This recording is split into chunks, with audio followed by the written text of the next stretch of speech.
some male would overreact from a woman refusing to give out her phone number. So according to this story, Dr. Moore, have you heard of this young lady that I have lost her life? I have not, and so I'm not aware of it at all. But what I will say, um, and I don't know the details, of this case at all, but what I know for sure is that when emotions are high, intelligence is low. Hmm. That is a very poignant point, brother. Very poignant indeed. So the story goes briefly that two 19-year-old sisters, twin sisters, and their older brother were at a party in WYCOFF projects.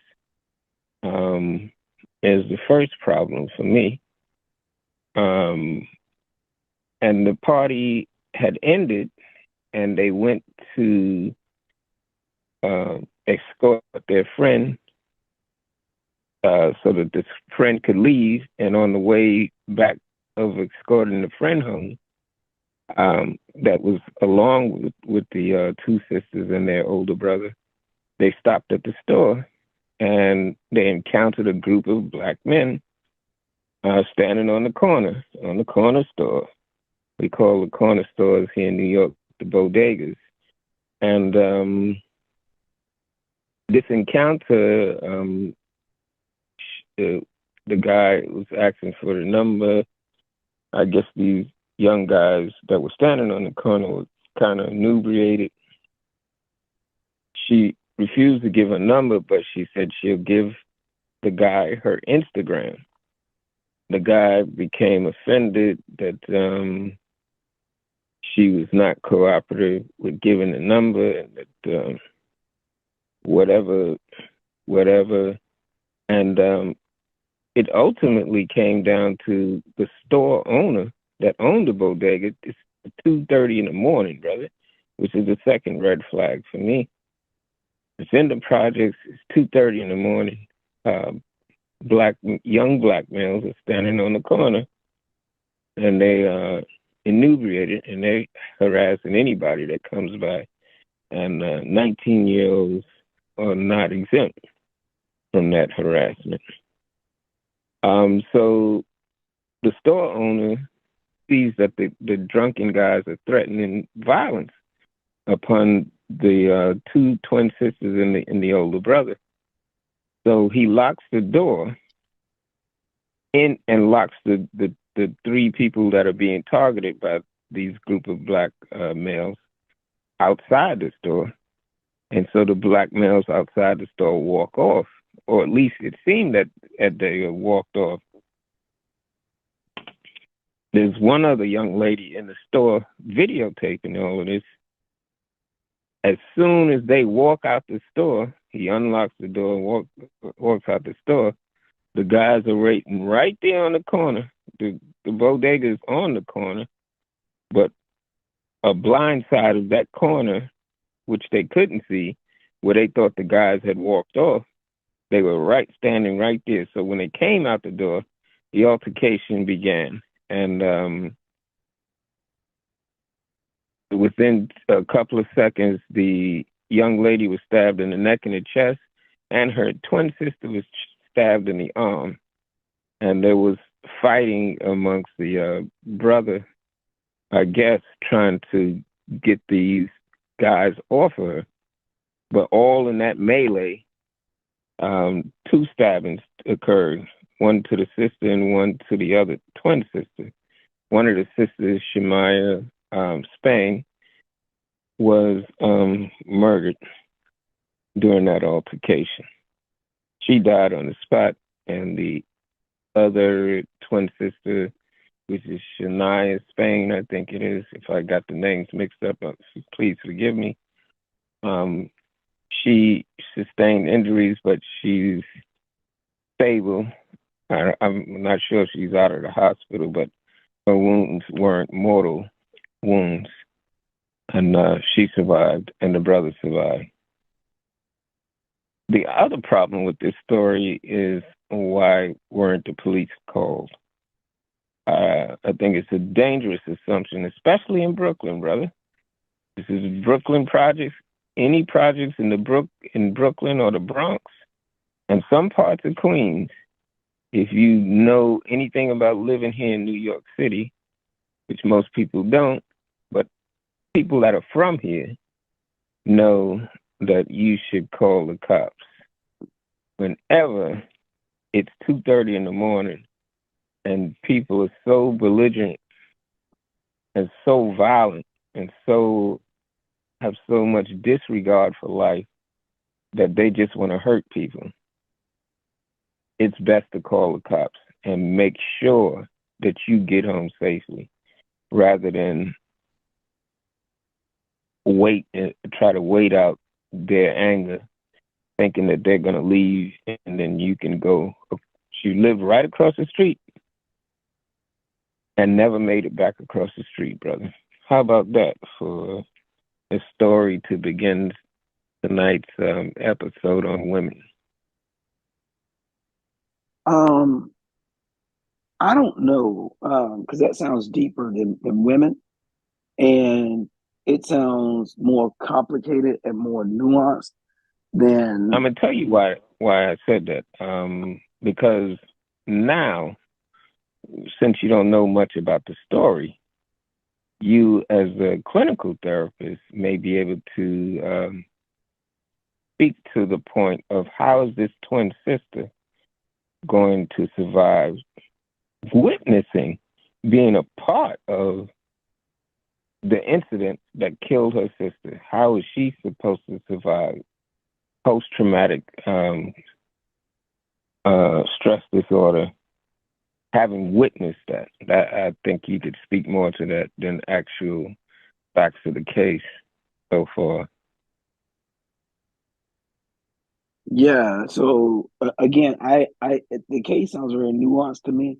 But if you're talking about witnessing murder of anyone, is going to be traumatic, right? And it's probably going to be even more traumatic if it's a brother or sister or loved one.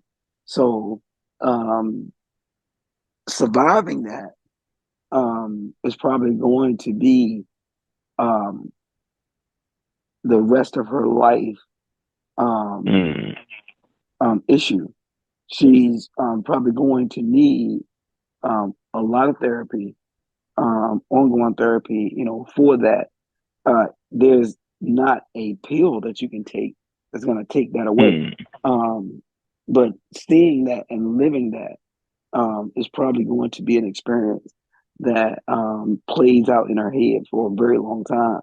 And learning how to manage how that plays out in her head is what she'll have to work through in therapy. Wow. That is so traumatic, brother. Um, hopefully, no woman has to experience that, especially at such a young age. I just wanted to start off. It wasn't even part of the topic in this outline. It was just such a traumatic story. And we had been talking about how extreme it would be for somebody to even get hit with a brick, much less die, just because they refuse to give their phone number. And it seems like the universe just put that out there for all to just contemplate their surroundings, their lives, and how to stay safe. Especially if you're in the hood, you Yeah, have to stay on point. yeah, and so that this doesn't sound like your parents or your grandparents talking to you in terms of saying stay on the porch, right? Because if you live in the hood and you grew up in the hood, somebody telling you, well, it's dangerous outside, don't go outside, that's not going to stop a young person from doing that. In fact, it's probably going to motivate them, to want to go outside even more.